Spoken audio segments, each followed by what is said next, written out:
On.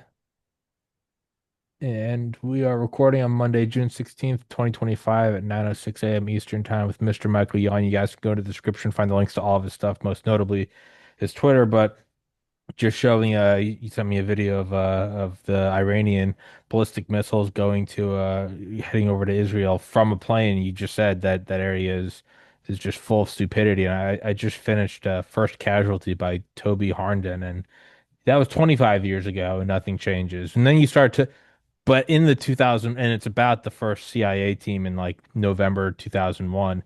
And in the book, they're talking about how the same thing happened with the Soviets. And then it goes to the Soviets and they're talking about like, oh yeah, no, this happened. And you're just looking at it and it really is it is the most true manifestation of like war never changes. It really is. It just I know that's such like a cliche saying, obviously, but that specific region really does just it's just echoing for eternity. Just well, to quote Anchorman, the rivers will run red with Burgundy's blood. But it really is just that's all it is, just nonstop. But with that cheery beginning, Mr. Michael Yon, how are you? That was very cheery. Well, I mean, I'm in Texas, so that's good. And yeah, you know what you're talking about. This is a great book, by the way. The Memoirs of Popular Delusions and the Madness of Crowds. You ever heard of that book? No. Actually, that's a new copy. My friends got that one, but I got What the 1852 printed version right here. Lord? I read a book last year, I think called The Crowd. It was written in like 1900. Oh, the crowd. The crowd Was was great. What was that? 1890 by Le Bon? Yeah, that's a good Yeah, one. yeah, yeah. It was because Yeah. it predated Titanic. Yeah, here's this book and the old one. Here's the new version, but the I like the old version ones, the old versions better. But this is called Memoirs of Extraordinary Popular Delusions and the Madness of Crowds by Charles Mackay. It's funny. I was just on the phone with Dr. Chris Martinson just like 5 or 10 minutes ago, and we were talking about that too. He's like, "Oh yeah, Charles Mackay." It's a very important book, and it talks about these just delusions that people we get. I'm not going to talk about people as if those people. I mean, because we are those people, right? So we have to be cognizant of this crowd think that inevitably is dumbed down from it. The crowd has a low IQ in pretty much all instances, it seems, right? And the crowd now is, hey, let's go to war with Iran. It's a great idea to go to war with Iran. It's not a great idea to go with Iran. It's very idiotic. And it could, now, when I say this, which I've said many times over the years, this could end up in the destruction of Israel. Immediately, the emotions and the madness of the crowd comes out, and they go, no, that's impossible. It can never happen because such and such. It's impossible. They got the Iron Dome. Let's call it the Iron Doom. The Iron Dome has failed just as many of us said that it eventually would, one way or the other, it would fail, and it has. Either they've turned it off or they just can't stop the hypersonics. And it looks like they can't stop the hypersonics because the Ukrainians were unable to stop the hypersonics as well. And in fact, they're so accurate they were hitting our Patriot missile batteries, right? So I mean, which is and I'm calling them the ham missiles that are coming from Iran, ham, the hypersonic Allahu Akbar missiles, right? So I mean, and both don't eat pork, but I mean, so it's called the ham missile, and they're going through the Iron Doom or the Iron Dome. I mean, this whole idea that somehow there's going to be a magical shield that's going to save us, but over the time, one of the worst things that can happen to Israel, I call them Zimps, Zionist imperialist, because they're Zionists are using Israel. Israel is not just the I don't know where the base for Zionism is. Is it in the United States? Is it in Israel? Is it a Meta base? I mean, I think it's Meta. In other words, it's Hmm. distributed, right? And there's no Jewish king. There's no Jew king. And by the way, Zionism is not Judaism at all. It's just not. It seems like most Zionists are probably Christians. I Yeah. don't know if that's true, but I brought it up many times, and Christians tend to agree with that. Jews tend to agree with it, and atheists tend to agree with it. I think that the bulk of Zionists are American evangelicals, of Yeah. which are quite a few of my friends. Yeah. And Yeah. they're just hardcore. They're more dangerous for actual Jews that they're trying to save. The last thing you want is for people to be trying to save you when you don't need saving, right? Yeah. And It really is. Yeah. Let us save you. We'll prevent. They're like, dude, no, we got it. yeah, and it's and at the end of the day, they all got this magical idea that somehow magic will save Israel. And it's not even the Israel out of the Bible. It's Zion stand, right? I mean, I call it Zion stand, but the Zimps are the Zionist imperialists. And the Zimps are clearly going to make, and Netanyahu, or as many Israelis call him, Satan Yahoo. That's what Israelis call him, right?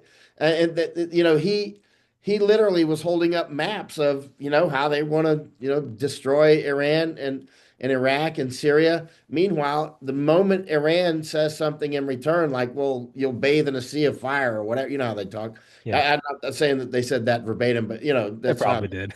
immediately they say that they're like, well, we have to go to war then, so we got them to say a bad word and poke us in the chest, so let's nuke them. I mean, we're 1 inch away from something going nuclear, right? And now we got 3 aircraft carriers steaming towards the region, and let's keep in mind, we all know that the Zionists attacked the USS Liberty. We Hmm. know that they murdered and attacked our own sailors and one of our ships. They did it, period, for which they've never been held responsible, period, right? LBJ And, brushed it under the rug. yep, and huge jab pushing and the whole. I used to be a strong supporter of Israel because I grew up in that herd Hmm. Madison crowds. We have to destroy. We have to watch out. We have to defend the magical elves of Israel. Well, I've Yeah. been with a lot of the magical elves of Israel in places like India, and and they are hardcore. The drugs in Israel are just like they are in California. I mean, there's heavy drug usage. It's not some pure place where everybody's, it. I mean, that party on October 7th that was attacked by clearly it was clearly orchestrated by the Zimps, right? Clearly, nakedly, right? That was a drug and sex party. But Uh-huh. meanwhile, everybody's like, oh, they were just having a good old time, having a drug and sex party right next to Gaza. And it took 7 or 8 hours for the IDF, the Yeah, super that's where I always I fucking call bullshit is like and I love all things conspiracy, but to me that's not even a That's not conspiracy. No, conspiracy. but well, Yeah. I prefaced it by I was gonna say because that's not even a conspiracy. You cannot look at something like the DMZ in North and South Korea or the White House lawn, and you also can't tout the supremacy of the Mossad and then look at that tiny border and go, eh, it just happened. It was just they just gathered there. They just I've all been got there. there. I've been to that. I'm like, it's highly Yeah. guarded, right? It's like there's no chance that just the equation doesn't reconcile that Mossad is the super ultra bestest ever, spy organization, all in the entire galaxy and even the universe, and yet that happened, right? Yeah. And at the same time, that it took 7 or 8 hours for the super ultras of the IDF, the Israeli Defense Forces, 7 or 8 hours, roughly 8 hours to get in full response. That's an entire McDonald's shift in a country that's about the size of the yard here, right? I mean, seriously, Blackhawks take 4 minutes to get off the ground, a cold Blackhawk. They go 180 knots. The QRF, the Quick Reaction Forces, should have been in combat within 20 or 30 minutes, max 30 minutes. If it took them 35 or 40 minutes to get into combat, slinging lead at the enemy, I'd fire the commanders, right? I mean, that's, people have said when I've said that, you don't understand. They got to make a plan. Shut up, man. I've done so much combat. You know what I'm saying? That they say that all the time when I say they should have been immediately slinging lead, right? They're saying no, they have to make a plan. Here's the plan. If you're a special operations soldier or you're an infantryman on QRF and they're killing your people and they're shooting your people, you grab a rake or a shovel if you don't have your weapon Beat him and to you death. steal a bicycle and you start going to combat and trying to find a rifle on the ground, right? If you are in uniform and on the QRF, you launch in those Blackhawks or you jump in your vehicles and you get over there. Your plan is to, I hear gunfire, go that way, right? Okay, that's the enemy, sling lead. If we get killed, bring more, right? If our helicopter gets shot down, bring more, right? That's how it should have been. Total saturation of the battlefield. They should have been there instantly. But 7 or 8 hours later, the super dupers of the IDF, backed up by the ultra spy agency, the Mossad, whose spying seems to be focused mostly on the United States and Epstein Island operations all over the place, mice operations. The four major cheeses in recruitment are money, ideology, coercion, ego, mice, right? Money, ideology, coercion, ego. So we should call it the Mossad, right? Because what they've done is captured our government. People are now talking about, Iran has 3 terabytes of information from the Mossad's. I don't know. It's probably another rumor. But if they do, I hope they release it. They need to, hey, Iran, if you've got all that evidence from the Mossad, which I think is nonsense, but if you do, please just throw it out Yeah. there, drop it out in USBs all over America, please. And it'll make its way around. You know what I mean? I mean that because Yeah. our government is Let so it ride. captured. Just look at the operation just at Epstein Island. You got to keep in mind their operations are global, and a lot of people don't realize how intense spying operations and how industrial they are. Information is gold, and coercible information. 100%. I mean, they have entire libraries. Like somebody's now rising to power. What do you have on Joe Smith, right? It's more valuable than a hypersonic. It's the ability to project power. Yeah, the ability to get what you want out of Yeah. another government because you've got, here he is or she is doing something illegal or something they don't want their family to know. Next thing you know, yes, we all must defend Israel. They are God's children. And it comes out of people that you're like, why is that coming out of those people?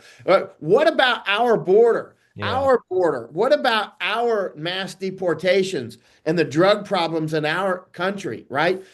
Meanwhile, we're running off to help the magical elves again, right? Who have just started a war with Iran. But the people that worship magical elves will inevitably go, I will never listen to you again. You're not, you don't know what you're talking about. But watch how right I end up being again, like with Iraq, You're gonna Afghanistan, draw us in. and Ukraine, the border, the Darien Gap, long list. My accuracy is absolutely spot on. Just randomly pick anything that I've written from 20 years ago and audit it. Go back to the old stuff because now you've had time to see how it plays out, right? I know the commander of CENTCOM, right? I know him. I was in combat with him for 5 months. He's the one running the war for us, right? Eric Kurilla, General Eric Kurilla. I was in combat with him this close for 5 months. He got shot right in front of me 3 times. Continued to fight. It's online in a dispatch called Gates of Fire, right? I know Eric. I know him well. 5 months of combat, right? And I was always with him, or mostly with him. Sometimes I would go out with other commanders in that battalion, but mostly it was with Eric. And Eric is running the war. He's highly competent. He's very aggressive, very intelligent, and very working for the magical elves, right? He also pushed the death jab. I had immense respect for him. And in fact, I thought that he probably earned a Medal of Honor for some of the things that happened in Mosul. Mm. That respect is there. But then when it came time for the jab, he was having, his daily briefings, his command briefings. He wanted 100% compliance with that jab. He was coercing his own soldiers. That's when he lost me, right? And then all this stuff, ready to go ahead and rip Iran's heart out and that sort of thing. Listen, this can destroy United States if they close Strait of Hormuz, which I think is a high chance. I'm not sure how much people realize how important this is, right? I'm constantly talking about the Panama Canal because I'm down there a lot, right? In fact, anyway, but the Panama Canal is majorly important to the United States, right? The Strait of Hormuz, if that gets closed, that's going to have devastating effects on China, on Japan, on Europe, many countries, right? I'm trying to And look it'll trying to have look it it'll up. have effect Sorry. on us as well, but it'll have severe effects on them, right? I mean, we're setting conditions here for actual huge famines. I've been warning about famines for 5 years. It's a matter of time until they get here, right? It's a long shot, but they're coming, right? And when they come, that's going to create a lot of HOP, human osmotic pressure, that push and the pull of migration, right? So that HOP, when we have famines, we will be severely invaded. Keep in mind, Trump talked about stopping the invasions of the United States. The flows are way down, but we haven't taken out United Nations. United Nations, let me say something. I'm sorry, I've said a whole lot. I'll be I don't quiet. care. Keep going. No, keep But going. but but yeah, but I was just talking with Chris Martenson about this and a couple of other people this morning. Iran calls us the Great Satan, but then you look around and you look, we're turning boys into girls and girls into products. We're pumping drugs into children, like mind altering, life altering drugs. We death jabbed our entire country or everybody that would take it, coerced them, tricked them, paid them with French fries to jab their babies. That is great Satan stuff. It's hard Yeah, to 20 years ago, it's like, hey, fuck you. Now you look at it, I'm like, you lose me at the perversion of innocence, the attacking of children. The rest of that's us are great adults. Satan Free stuff. will, we're allowed to fuck up our lives. When you when you indoctrinate children, I, I hey man, I can't defend that. I can't tell you that that's not satanic. It is It satanic. is. Straight up hardcore. Look at the raves that the Israelis were having, that drug and sex party next to Gaza.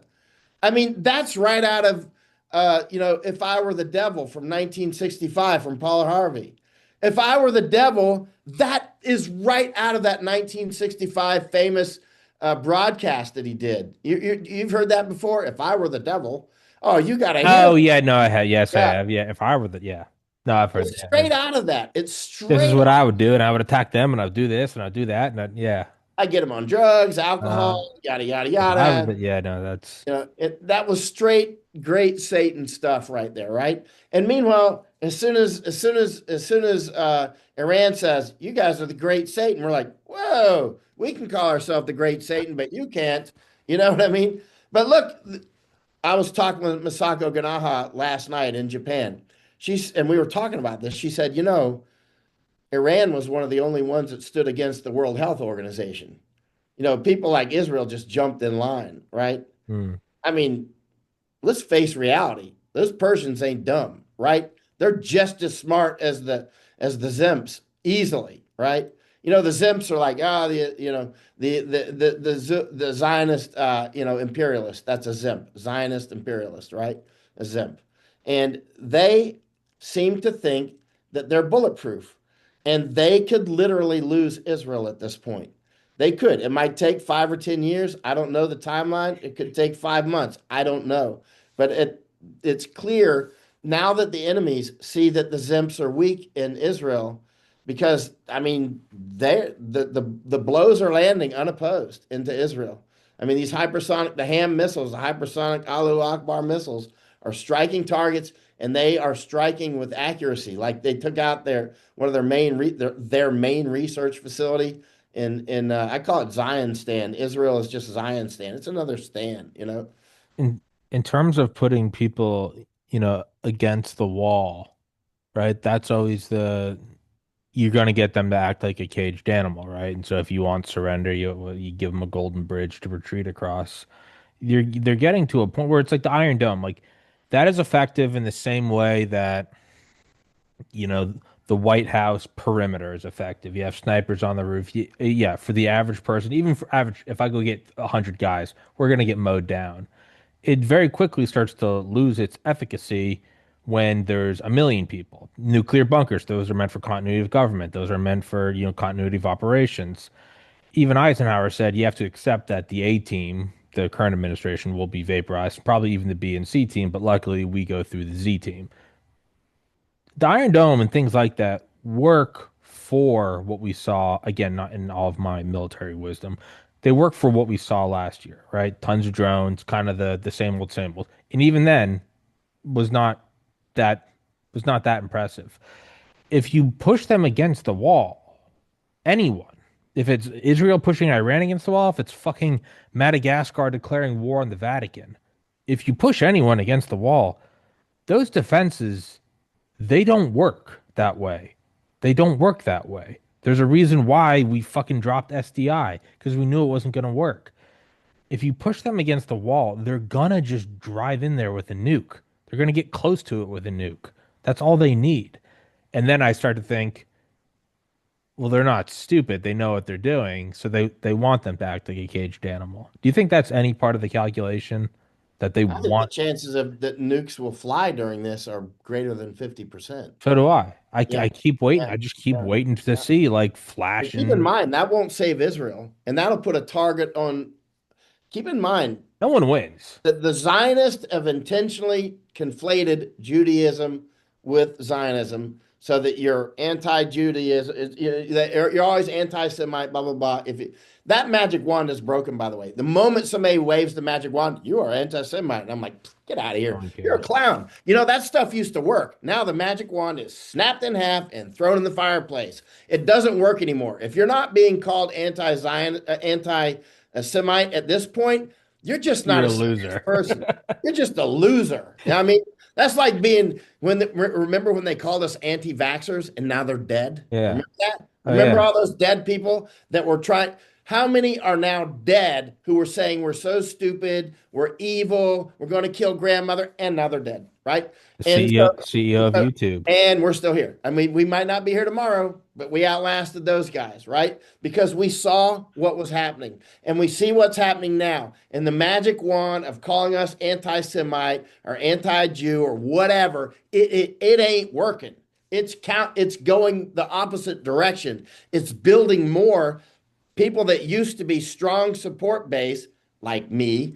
There's a lot of us who used to be strong support base, who then went to neutral, who then went to you're on your own. You know Yeah. what I mean? You need to go fight the Persians and have fun, right? And because we should not be in that war, period. And what's going to end up happening? I don't know, but how are you going to use nukes on yourself, right? A huge amount of people within Israel are actually Muslims and Arabs and whatnot, right? I mean, who's going to nuke themselves when they start getting insider attacks, which have always happened there? What are you going to do when people are just coming like ants to your border and into your border?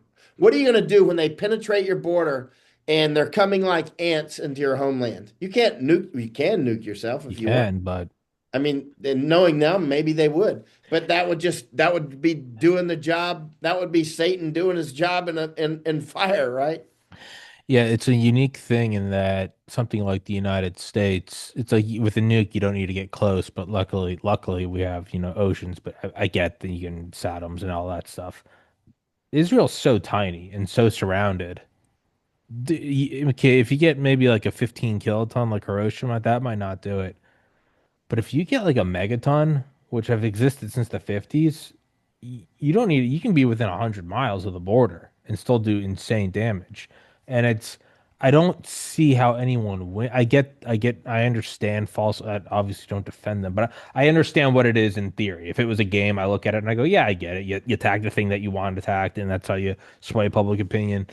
Yeah. There, this isn't like a normal. This is This is a outright. crazy. This is This is death cult. Yeah, this is is yeah, off the rails. There's exactly. no winning. Israel is a giant school shooter. Yeah, They're like on SSRIs shooting up the school right now, knowing they're going out. Their manifesto is, basically, if we go down, we're taking all you with us. They are totally psychotic, death cult, right? And that's what we have to recognize. We've got this backwards. We can deal with the Persians. We can do business with the Persians.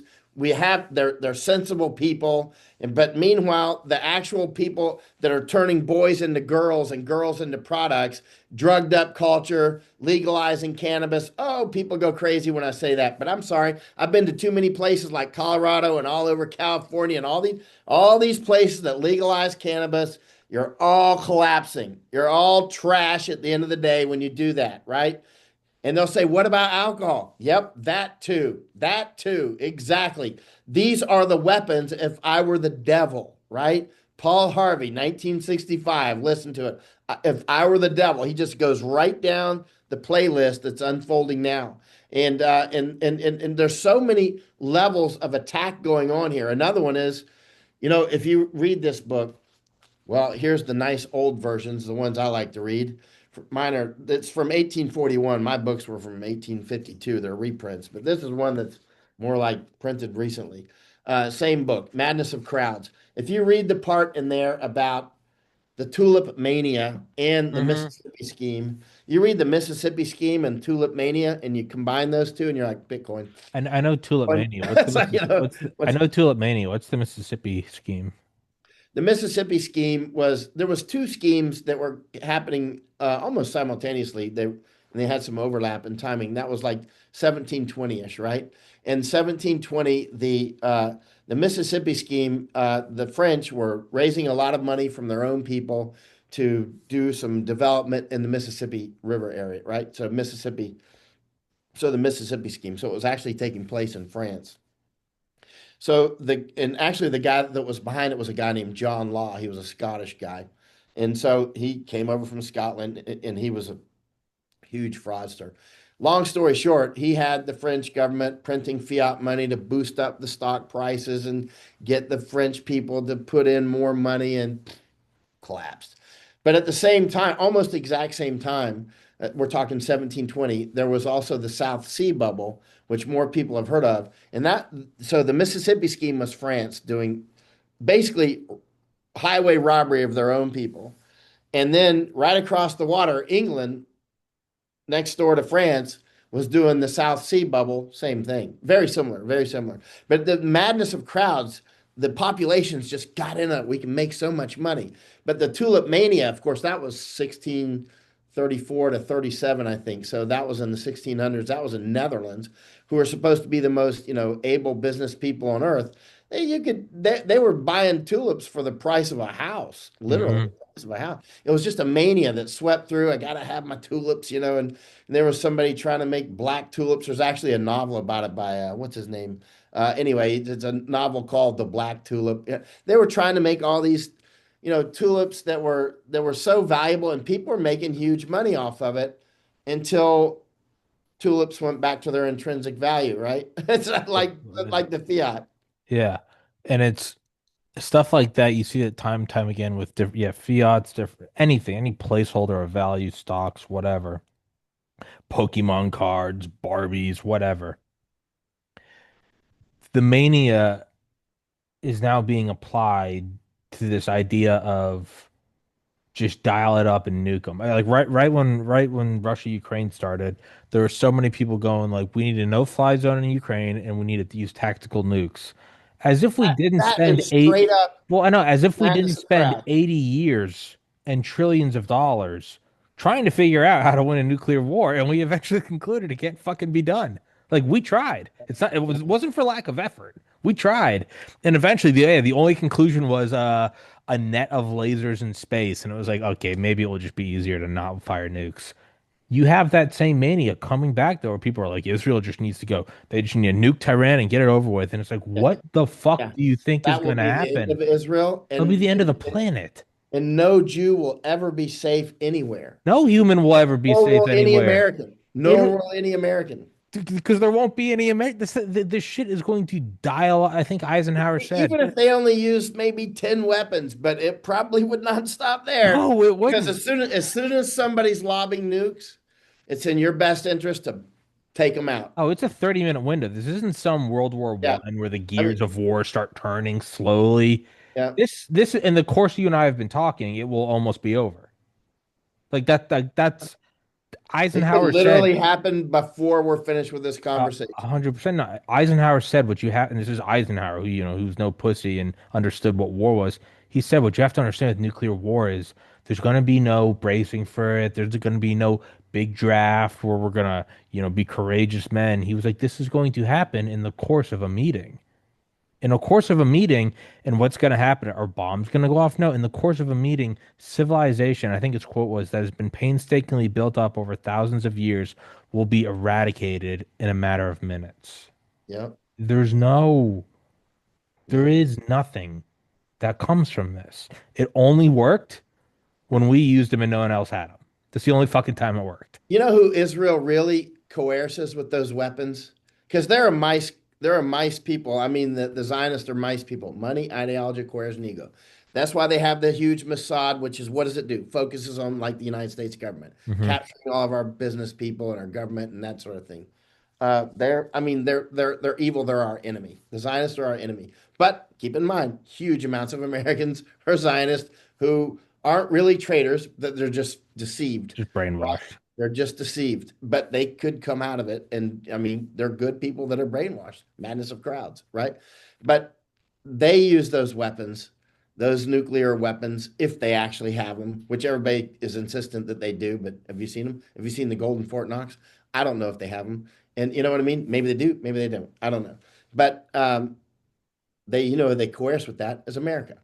Well, we gotta be good, print more money for Israel because otherwise they'll be in a big war and we'll be in nuclear war. They're coercing us, right? They're coercing us to keep the printing press going, which means obviously we get poorer and poorer. Look, Americans are living all over the place in RVs, all over the place. You know what I mean? Our country is falling apart while we go save the magical elves. Yeah, who do nothing but start wars. They can't run a country. That's crystal clear. We've seen that they can't keep a country together. That they've drugged up and jabbed their own people. The death jabs and the drugs they're doing to their own people, just like our government's doing to us, just like Dutch government's doing to them, right? I had on Dr. Francis Boyle several years ago. I think he wrote like whatever the official U.S. law or doctrine is on chemical or biological weapons. And yeah, he talked about he was like no one nation. I think he said in his book, like half tongue in cheek, half serious. He was like no greater nation has done more to kill Jews with this shot than Israel. He's like percentage wise. That was my final. That It's was the when I craziest finally did a thing. hard break with Israel. That's what he When they said. He yeah, goes, is this not? He goes, if I'm a Nazi in 2020, he goes, what would I do? He goes, I would go back to Israel, I'd call everyone back home, and I'd administer this shot. yeah, It yeah. Yeah, so I mean, the, when you look at what Israel is doing, it's really no different than what the Nazis did. Period. Full stop. It's literally that. And as soon as when Netanyahu was pushing that jab, and a lot, and American citizens could not go to Israel without taking the jab. I'm like, that's it. I'm done with you. That's it. There is a final line. If you cross it, you will never cross it again. You've burned it down. It's ashes. It can't be remade. It's not even Humpty Dumpty could at least glue the shell back together. This is done, right? And why would you defend people who just poison? Now, either they actually poison their own people, in which case, they're on a downward spiral, it looks like us, or they didn't do it and they poisoned us, right? Which would mean either way, that's over the top. Why would you support people that are either going to diminish anyway because they've just taken this poison, or they actually just poisoned us and fake, it's a big fake, which means we are clearly an enemy of the Zionists. Mhm. That's nakedly obvious. They're invading us through our borders constantly. It's not over. Highest Hebrew Immigrant Aid Society. You saw that fake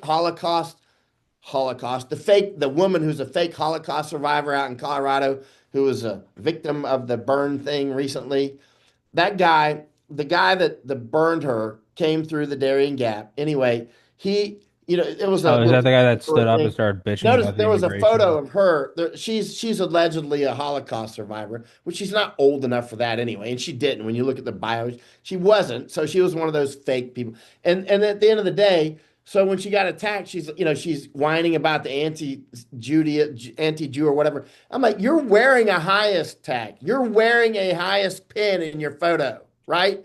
So the guy who got helped into America by highest then attacks you and you complain. Have fun with your attacker, right? I gave a talk here in Texas last year and I said very clearly, it made some people leave the speech. I said, there will be people coming across the Darien Gap who go to places like West Palm Beach onto a golf course and shoot a bunch of Jews while they're screaming, Allahu Akbar, and they will have been helped to get there by Jewish money highest Hebrew Immigrant Aid Society, and it will be Jewish money killing Jews. And that made people leave the speech. And I'm like, have fun, right? Because, and now it's happened. Todd Bensman, my friend, he's now a right hand man for Homan. He wrote about this numerous times. A guy who came through the Darien Gap on January 2nd or 3rd, 2023, from Mauritania. He came across the Darien Gap and he shot a guy. He shot a Jewish guy. He was yelling Allah Akbar. It was like right out of my speech, right? And it was like, how predictable was that? It was so amazingly predictable. It's almost embarrassing to actually put it in writing or in words. It's like predicting. Let me predict if I drop this napkin, it'll go down. It did. My It was God. that predictable.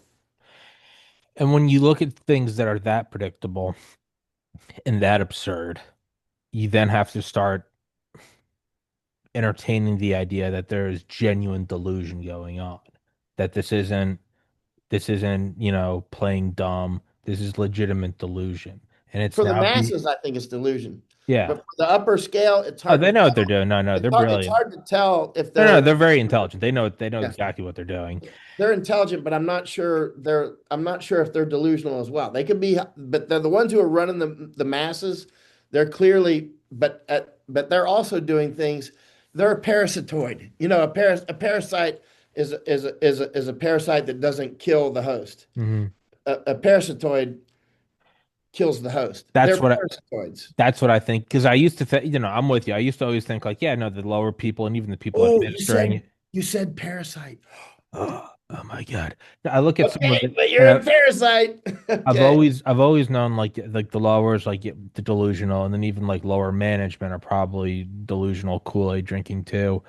And but then I've gone like whoever's at the very top. Once you look at that, you go, oh, that's benefiting them. Whether it's a buyout here or a bailout or a war or new civil liberties or whatever. But what I've every time it's always looked like it's self-detrimental. I've just assumed that I'm not looking at it correctly because they'd be doing something to benefit them. What I haven't really considered Oh, until recently is the can I people at stop you the, on that? I was going to say, hold on, the people at the very top, it might be that their goal is to destroy everything, themselves included. It might be a death cult. It might be a parasitoid, not a parasite. And then when you look at it that way, you go, oh, no, they know. Why? He said Allah Akbar and he's driving the plane into the World Trade Center. Doesn't he know he's going to die? Yeah. And he Yeah. doesn't give a fuck. Oh, You said two things that are super important. You said two things that are super important. Oh, somebody's working outside. It sounds like I heard that's some. the Mossad. They're about to blow your Yeah. head Oh, off. yeah. And they're like drilling something into the wall. Rifle barrel's going to come Oh, through now. yeah. The, you said two things that are very important, super important. I'm sorry. I shouldn't have interrupted you. That's No, I unfair. don't care, dude. Go for it. But you got me going, man. And so here we go. So one is the death cult. When I was with Jordan Peterson over in who's gone total Zionist, but when I was with Jordan Peterson over in Netherlands, I said to him, I said, because he's a psychologist and all that, obviously, and that you can. I learned long ago you have to study their cultural firmware, right? And if it's a cult, study that firmware, obviously, right? Because you can see what they want as their end state, and they will cause it to happen, right? And so there is some Götterdämmerung, you might say, like the Germans. The Germans have this way of we're going to do this war and it's going to be apocalyptic. Like for instance, the various wars that Germany has done, they could have won some of that stuff, right? But they always did ridiculous stuff. Very smart people overextended, did all sorts of things, and it ended up in apocalypse. But that is how their mythology goes. In their mythology, they end up standing in the ashes, right? Or dead and then rising up again, right? So there's that, right? And yeah, there was that. There was another important. What was the first thing you said on there? There was The the people that run it, it always benefits them. And if that didn't happen, I would assume that my rationale was wrong. But now when I look at it, I go, they don't care about self. Their plan might be to eradicate everything, including themselves. yeah. I mean, But that's straight up yeah, death cult stuff. yeah, no. So I guess I used to look at something and be like, okay, let's say a plane gets shot down. You'd be like, well, they wouldn't do that. I'm like, well, if they have insurance on the plane and they own the missile manufacturer, they might do it. And then when you look at it that way, you go, oh, I can see how they do that. What's getting to me now is it seems like they're the ones piloting the plane. And I'm like, well, they wouldn't crash into a mountain because they normally want to get something out of it. They don't care about suffering and killing of others as long as they get something out of it. This doesn't make sense because it seems like they're destroying it all with themselves in it. And then I go, But they well, man, clearly are. if it is true, if it is say like satanic occultism, like yeah, that might be the goal. Is I'm gonna destroy this thing in a ball of fire, and I'm at the center of it. This isn't the Illuminati of days old, where it's like they run the world and they're orchestrating wars, but they live in like the Hamptons. These are people now that are like, I'm gonna ride the nuke into Mecca myself. I'm wondering if they think in their, and they might be, because they might, I'm sure they have a They don't large global seem to want architecture. survival. They seem I like mean, they want it too. yeah, I'm sure that they've got a large global architect. I mean, the billionaire class, especially the super billionaires, I'm sure they've got a large global architecture of underground facilities that are quite Sure. luscious and immense, right? Yeah. Huge and beautiful, probably, huge, and so, and they certainly will have the ability to go back and forth between their places. I mean, some of the places I've seen in the world, you can literally drive a yacht into the mountain, you know what I mean, underneath, and you're Oh, luxury bunkers are absolutely a thing. a lot They're of places like insane. that. And so, I mean, you could literally have your all your stuff safely way back under in the mountain with the in the ocean still. You know what I mean? Yeah, You can literally, when you're ready, just huge amounts of fuel and. but no, even the nicest bunker is still a bunker. I always used to, But remember, the way we think, if you're trying to be rational, you're being yeah, irrational. no, If you're trying that's to if you're trying to trying use to look at sanity, irrational. Yeah, if you're trying to use sanity to explain what a parasitoid or a school shooter would do, yeah. you No, are I have irrational. qualms on this podcast. If I don't truly believe in like a product, I won't let them advertise on it. I have issues with that. I can't apply that rationale to people who legitimately want to nuke the earth.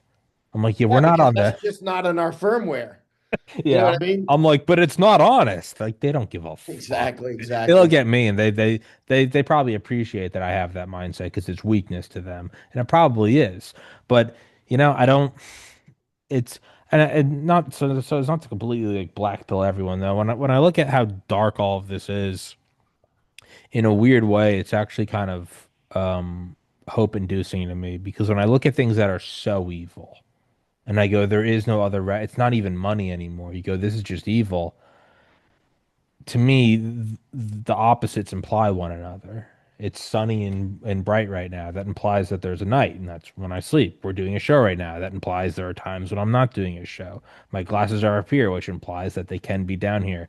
When I look at something so evil and there is no rational reasoning behind it, not gold, money, pussy, real estate power, but it's just a death cult. It also makes me think then that true good does exist. And I don't mean this in some wishy-washy, it'll save the world. It won't. But what it does make me think is these people seem to truly believe in like darkness, which makes me think that has to imply the other side. And again, this isn't some delusional we're all going to hold hands. No, No, I think that there are people no, that but are I yeah. truly good, and there are people that are truly evil, and truly, like, irrevocably. And there are people that will go to the wire defending what's right. Yeah. Oh, yeah, and there's a lot of people on that side as well. And I would like to think I'm on that side. One Yeah. thing I've noticed just in life in general is cowards are natural traitors. Cowardice Mhm. contains the germ of treason.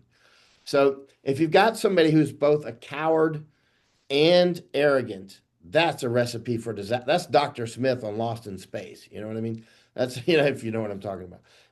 But I mean there are a lot of people like that. Those types of people, when they're in government, you're in trouble. That type of person tends to be very cruel. They tend to be overbearing when they get into a position of power. There is nothing they won't do. I mean, when you got cowardice and you've got arrogance mixed together, I mean, you have got a real time bomb, right?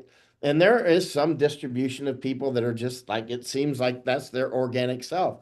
If those people are in your circles, you need to distance from them. When this started to really kick off, and like when I returned to the United States in August of 2020, I started purging my ranks of anybody who demonstrated any cowardice. Hmm. No, because I've seen this in the actual wars and other situations where I know when stuff hits the fan, I don't want that person knowing any inside stuff Anything that they about don't me, know. where I am, yeah. You got to keep arm's distance. I mean, they're still going to be out there, but it doesn't mean they have to be in your inner circle. It's very important. I mean, to recognize and what we've got with one thing that's very important too is PV equals P. PV equals P. Professional victims equal predators, right? Hmm.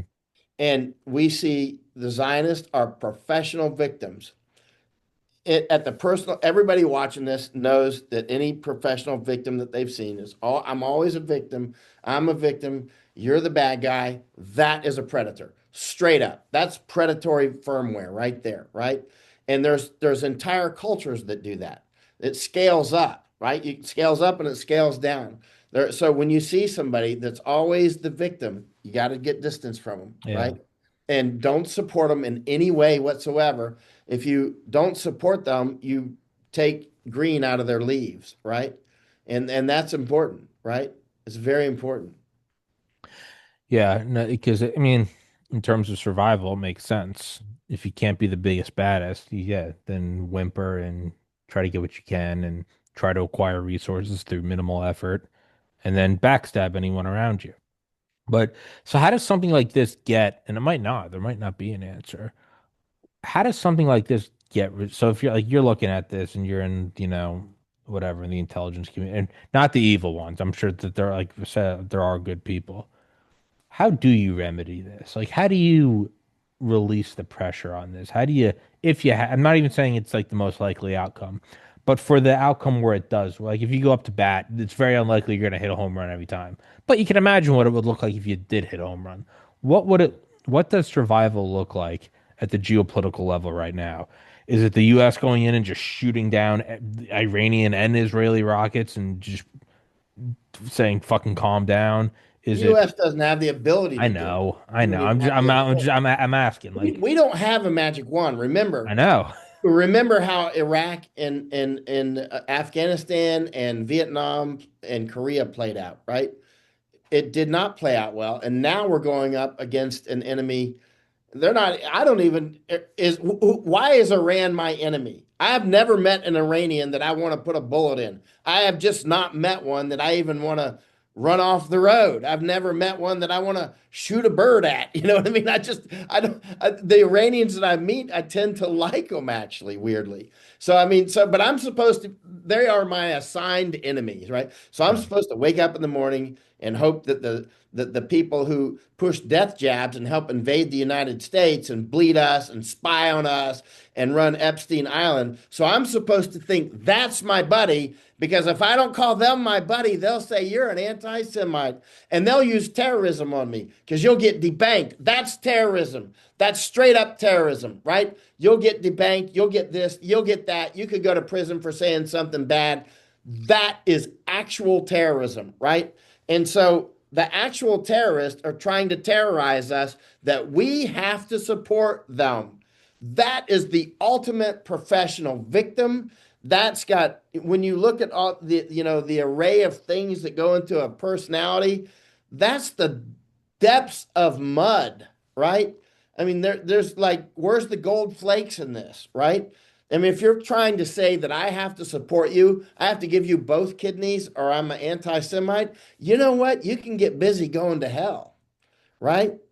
Have fun. I'm done with them. I used to be a huge supporter of, and keep it in mind, they always try to conflate Zionism with Judaism. That's part of the information war. It's not.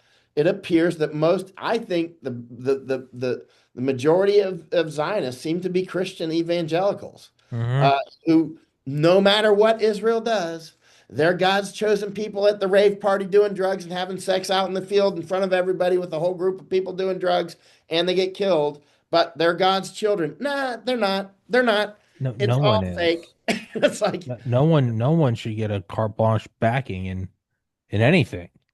we don't, and we No don't one ask for should. it. And we don't ask for it. Have you noticed, have we played victim at any point here? Nope. Well, We're offense. I am We're very thankful. offense. I am very thankful for all the aid Israel sent us when Hurricane Helene took out North Carolina. I thought it was. Yeah. I'm Yeah. very thankful for the aircraft carriers they sent.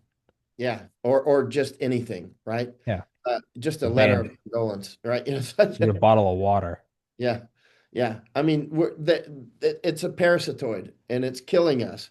And keep in mind, if you look at the history of Israel, it's quite complex. One person you might want to interview is Al Johnson. He's a historian. He's a good friend of mine. He's actually Orthodox Jew, and he knows a lot You about can the get them history on. of I'll have them Israel. on.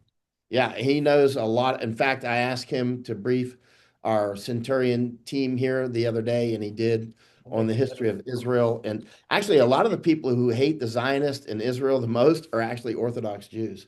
A lot of the Orthodox Jews absolutely hate Israel because they know that it's just a Zionist mechanism, and it latched on to Judaism just as much as it latched on to Christianity, just as much as it latched on a lot of, believe it or not, many Zionists are Muslims, right? A lot of the Kurds are Zionists and they're Muslims. Really?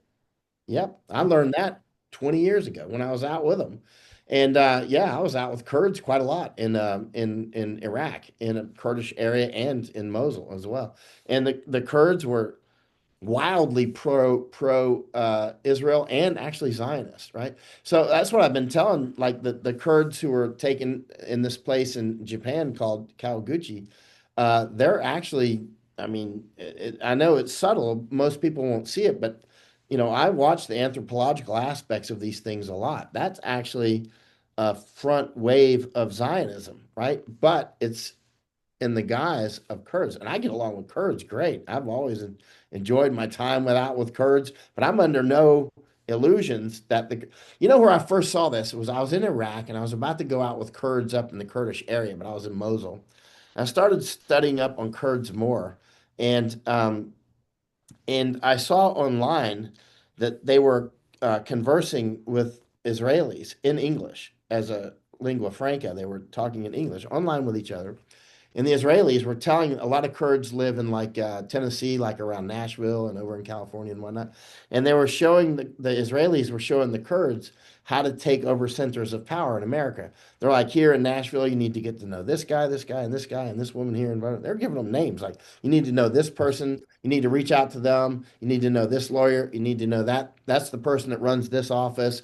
And they're basically teaching you how to fly the helicopter, right? Or how to take over the cockpit is more accurate, right? They're teaching you how to just come into a country and take political influence there. So, and they're doing that in Japan, right? So, I mean, that is direct, and I just found that by accident.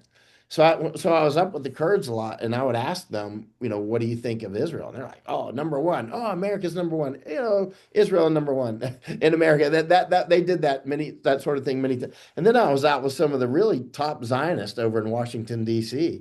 And I talked about this, and they're like, oh yeah, many people think the Kurds are a lost tribe of Israel. And many of the Kurds actually think that as well, right? Many of other Kurds say no, but you can get some Kurds on and ask them. I mean, Kurds are actually good to talk with, and a lot of them speak English as well as we do. So you can maybe find one and get them on your show and ask them what they think. I mean, because a lot of them will say, yeah, we're a lost tribe. They'll be like, I'm Muslim now, but we used to be Jewish. And actually, a lot of Pashtuns say that in Afghanistan and Pakistan, right?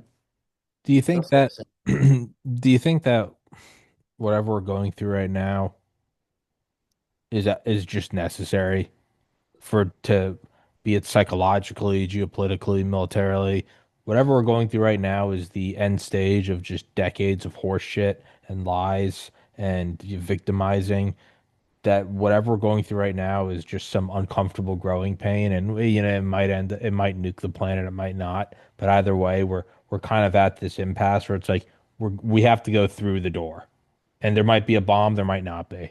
You know what?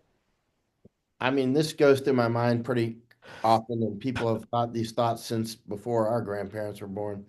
But there may have been really serious civilizations before, and somehow got wiped out or Sure. wiped themselves out. Because why is it that old books are the oldest books we find are, a couple thousand years old? Why don't we have like 30,000-year-old books or something? You know what I'm saying? Why don't we have, I bought this book the other day, and it's from 1846, I think 1846, and it's about the history of inventions, actually. And it talked about, this is a 1846 book, but they're talking about 14 and 1500 stuff. And they're talking about how um, as soon as the printing press was out, they started making a machinery for censorship, including like organized book burnings across many places. I mean, it was like organized, and the United States did that in Japan after World War II. And actually, a lot of those books burned by the Nazis were actually books about transsexual crap and all Hmm. that sort of stuff. And so, there's a lot of things out there that just ain't so, right? One thing is very interesting. Why don't we have a lot of very, very old books? Because somebody built a lot of really sophisticated stuff and they're gone. We don't really have any memory of them. And why? This is quite strange. Yeah. Well, the only thing that would survive is rock. It's the only thing that would last that long. But sophisticated people, you would think would, Well, unless they wipe themselves out. yeah, yeah. That's what I'm curious. Did we wipe ourselves out? Or did somebody wipe us out, or some event or events? I have no idea, but I mean, one thing's for sure, we do have some sort of, it seems like we have collective latent memories. If you're getting, I don't know, Joseph Campbellish here or Carl Jungish or something, but Shared archetypes and stuff. yeah. But no, it does seem to, there's almost like, You look at the Bible, man. The Bible is basically a survival manual. yeah. Oh, In the yeah. Bible, it wasn't just a bunch of guys sat down one day and wrote the Bible. There is deep, deep wisdom in there that didn't just pop out of some guy's pen one day. You know what I mean? That clearly was wisdom That that came came from from, a yeah. long line of You, experience. you don't And start a with lot of that wisdom. stuff is just as appropriate today as it ever was, That's a right? good point. And Yeah. where did that come from? You That's a know? good point. Yeah. Because, like, I'm 34. It's like, well, what are some, like, what are some, like, truisms? Like, you know, hard work is more valuable than like genius or talent or luck. And it's you always be respectful, show up on time, treat others the way you'd like to be treated. And that's taken me a long time and getting into med school and building the podcast and like multiple weightlifting, multiple endeavors where I've been like, okay, I can some things I go, yeah, that just takes time. I've now learned that. I didn't know that when I was born. It took me a while to learn. Right. That's a good point. It's this very old book and it has wisdom in it like timeless wisdom. Well, where did that it had to have come from a very long time. Straight up 24 karat wisdom. Just pick some random stuff and just pick a random page and go, Hey, yep, hey, they will kick your gold and silver coins in the dust, during a famine, stuff like that. I didn't exactly yeah. No, one time I was doing an interview about 4 years ago, and I said, maybe longer now.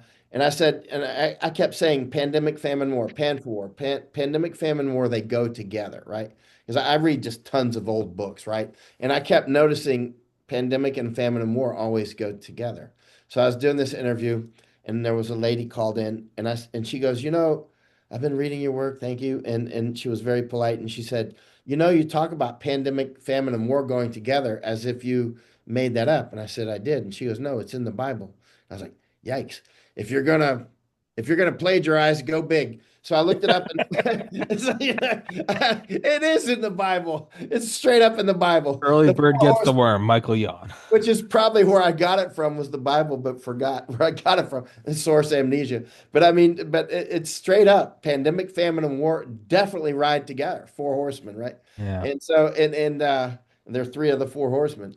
And so there you go. And so they already had worked that out long ago. And you didn't just work that out in one lifetime. No. And keep in mind, our lifetimes, you and I and our grandparents, we live about as long.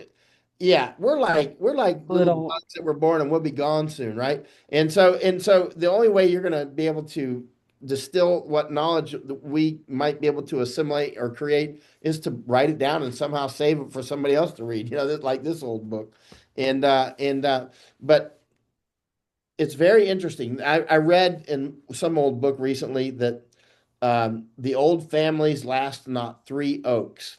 The old families last not 3 oaks, like an oak tree. Like, in fact, there's an oak tree right outside the door here that's over 100 years old, I'm told. It looks like it. But, there's oak trees that live 2 or 3 thousand years old. There's oak trees alive now that were alive when Jesus was born, right? So the old saying, the old families last not 3 oaks, they don't last 2 oaks. They don't last Yeah. 1 oak. You know what I'm saying?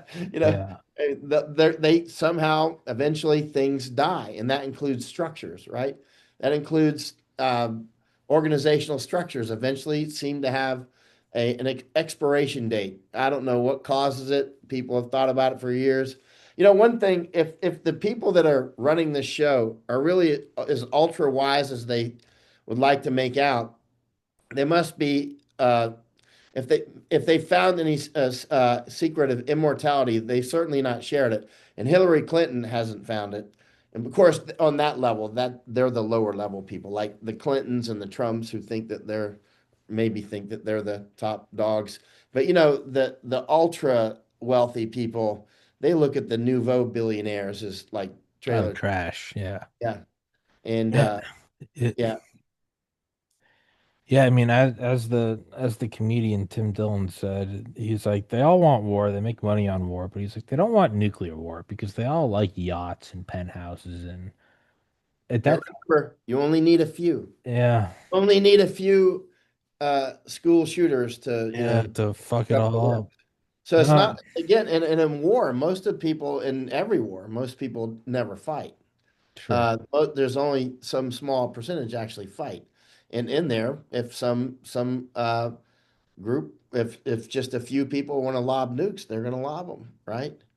I mean, think about all the Yeah. all the players that could get it kicked off here. Pakistan, obviously Israel. I think the number one and two that are most likely to lob nukes are Israel and the United States. If Israel actually has nukes, and everybody says, of course Israel has nukes. Everybody knows that. Like everybody knows Bigfoot and that Fort Knox has gold. I don't know. I Yeah. didn't see them. I wasn't there with a Geiger counter and looking at design plans, which I wouldn't understand anyway. Maybe they do. Maybe they don't. Let's just assume that they do. ASSUME, make an ass out of you and me. But if they do, Israel, they've been crystal clear. I mean, the Zimps, the Zionist imperialists are straight up insane. I don't doubt that they would use them. I don't doubt that at all. And if they do, I mean, keep in mind, China and Russia are fully behind Iran. Why would Iran? Trump wants to negotiate with Iran. Iran's like blowing him off. Like, no, they told Qatar and Kuwait, no, we're not going to negotiate with Trump. I wouldn't negotiate. Why would they suddenly negotiate with Trump when they can clearly see that their missiles are landing in Israel unopposed? Yeah. Why would they do that? Yeah. Why would they do that? Israel is suddenly their rocket range, and why would you do that when Israel has been threatening to nuke you? When Israel is destroying targets in downtown Tehran and places like that, right? Why would you do that? They're not. And keep in mind, one of the most dangerous things for Israel right now is that people can see the weakness. They can see the man behind the curtain. Toto has pulled back the curtain, right? And now they see, wait a minute, the man has no iron dome, Mm. right? And actually, Israel is far weaker. They're desperate right now. They're pleading for support from the United States. And I wouldn't doubt it if they do another USS Liberty on us or another 9/11 or something. They're going to blame it on Iran, of course, and Yeah, that's definitely the desire. You can see it coming a mile away. That's what it's going to be. They want at us to some all. point, an American is going to say, that's enough, right? And many of us already are saying, that's enough. We've had enough. I don't want to hear your anti Semitism bullshit anymore. I don't want to hear any of that stuff anymore. Talk to the hand. You come in here with that professional victim stuff, you're not going out with anything, right? Yeah. And keep in mind, the parasitoid is is uh, self-destructive. I mean, the highest, bringing all those people in, lady wearing the highest tag gets attacked by one of the people she supported bringing in. And then she blames it on anti-Semitism. Yeah. And she was a fake Holocaust victim. She's too young to be a Holocaust victim. Yeah.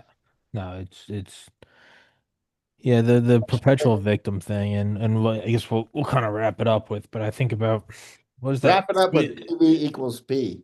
Well, I was gonna say no. It's my grandfather couldn't because he had eye problems and health issues, but his brother, my great uncle, my late great uncle Rich, was 18 years old, and when he survived Omaha Beach, and I go, and then Bibby gives a speech going, "The world turned a blind eye when we were hurt in World War II." BB can do this thing called go to hell, right? On a visceral Yeah. level, I felt Yeah. On a fucking visceral level. Exactly. Like really, like deeply. like it's not abstractly. Like I remember he's the Yeah. guy that got me into working out. He's the guy that told me to do pull-ups instead of chin-ups because you had to do Yeah. a pull-up to get over a wall because if you're getting shot at. And I always remember that. That Right. guy was when I was 18, I was an idiot chasing skirts at a private Catholic school. When he was 18, he was on Omaha Beach. No one came to help us. Go fuck yourself. Go Yeah. fuck yourself. That is it's in your face at that point. You Yeah. go, Because you go to they don't fucking hell. respect people they can trick, like the carnies. They're like gypsies. They don't respect anybody that they can fool like that. Like Trump getting all of his people to jab for him. I mean, many of them, and then they still vote for him, even when their own family members are falling dead at Dropping the dead dinner from table. myocarditis. Yeah, it's whatever it is. I feel like we're People going like to. that never respect the people that they trick. Why would Only you? people they respect are the ones like us who are like, get out of my face. Yeah, I mean, you know what I mean? Like, I'm not meeting you halfway with your little sadness and all this crap, and Yeah, fuck off. got to take me to the wall or some crap. I'm not going to Auschwitz with you. I've already been there. I don't need to go. Fuck off. They're dragging all these people by the ear with their professional victim hood stuff. When many of us, our own family lines have suffered just as much, if not a lot more. And yet we're not professional victims. We're just 80, not. 85 million people died in World War II. Shut the Yeah. fuck up. Everyone got fucked. Yeah. No one lost more people. If you really want to go down this, no one lost more people to Nazis than Russia. Fuck off. And per capita, it was Polish. Yeah. So like it's and that doesn't diminish it. It was all bad. But you don't get to keep using that line. Yeah. Everyone's hurting.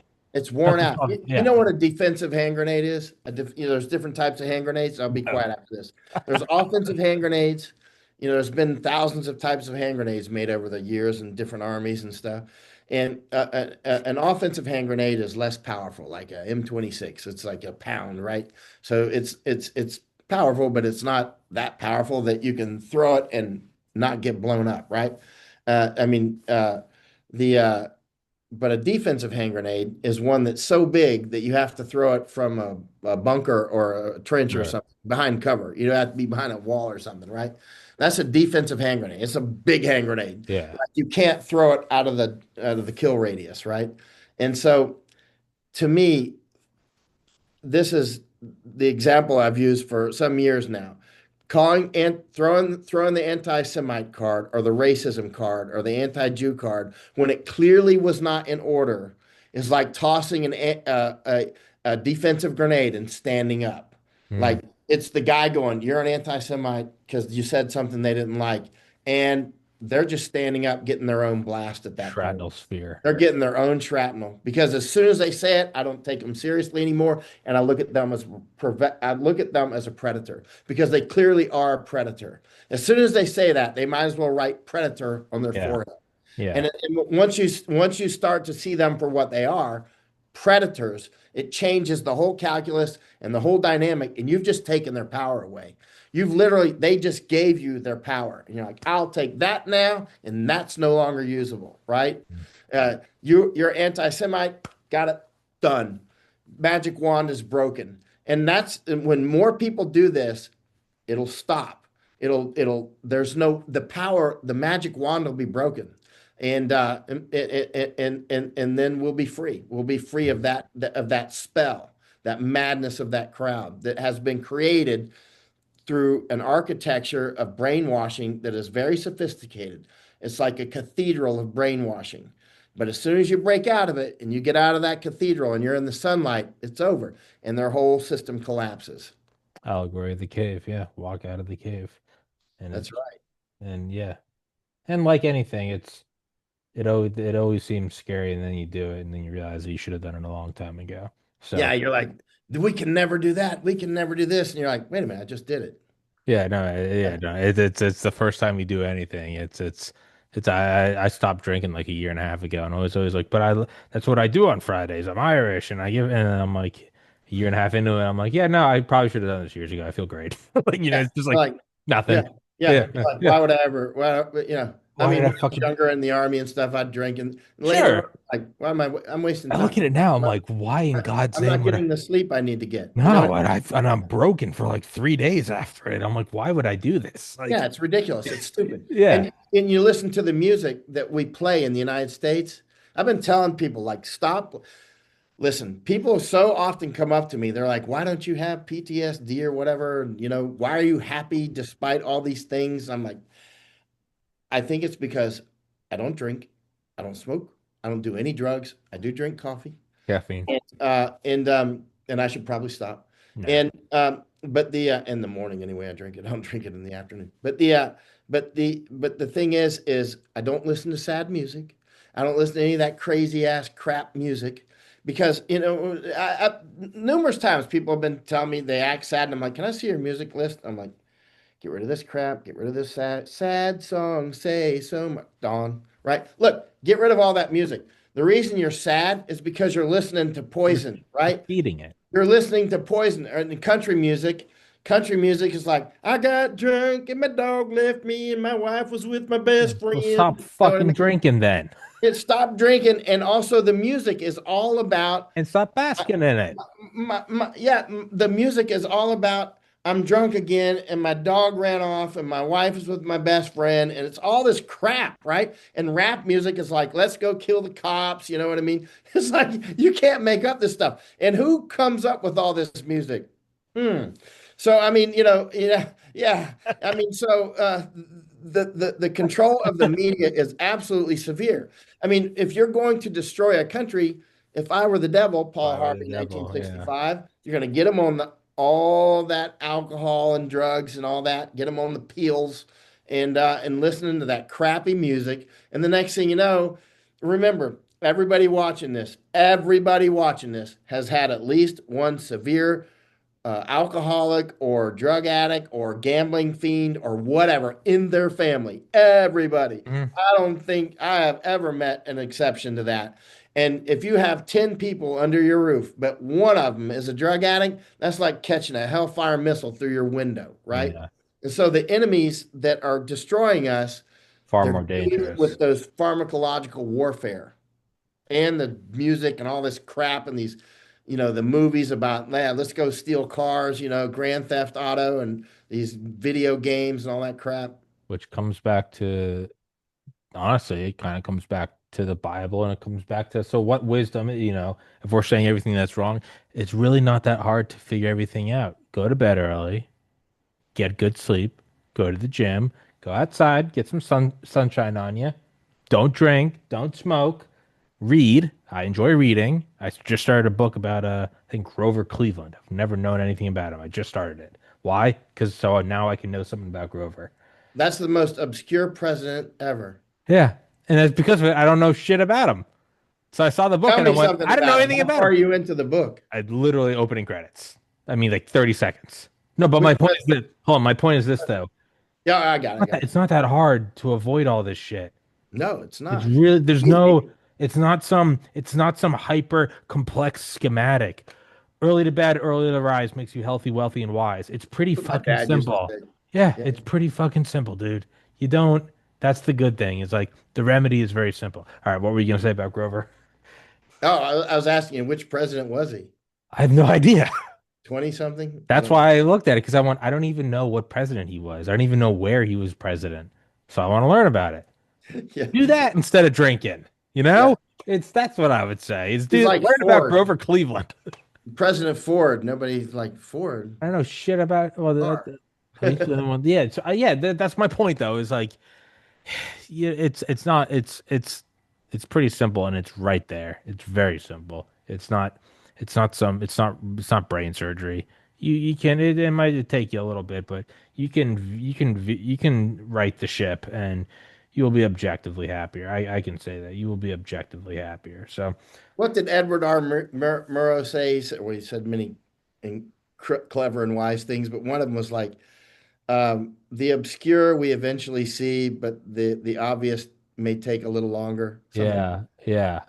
like the Oh things that yeah, you know make it it's the yeah, obvious, like that the Zionists are parasitoid leeches, yeah. right? No, I mean, it's no. That's what I would say is like the obvious. Hey, you should, I don't know, stop getting so fucked up on weekends. Took me 3.5 decades to realize. It's so yeah, obvious. Now I look at it and I go, yeah, I probably didn't feel good because I was putting not feel good juice in my mouth. yeah. Literally, when you would have been studying and going up on a That's what I higher mean. level. That's what I mean is like, so the obvious, sometimes you just gotta learn, you gotta burn your hand on the stove. Is Yeah, I think that's kind of where we are. So yeah. two ways to look at it. You can black pill or say, hey, we're going through some growing pains, but there's beauty on the other side. So That's I'm right. looking at it That's that way. right. Just use Um, that for wisdom and keep rolling. Amen. All right, dude. Well, yeah, let's wrap this up. I'll text this to you when it's up tomorrow. And as always, man, I appreciate your time. It's always a pleasure talking to you. Thanks, Tommy. All Talk right, with you brother. soon. Thank you so much. Guys, thank you so much.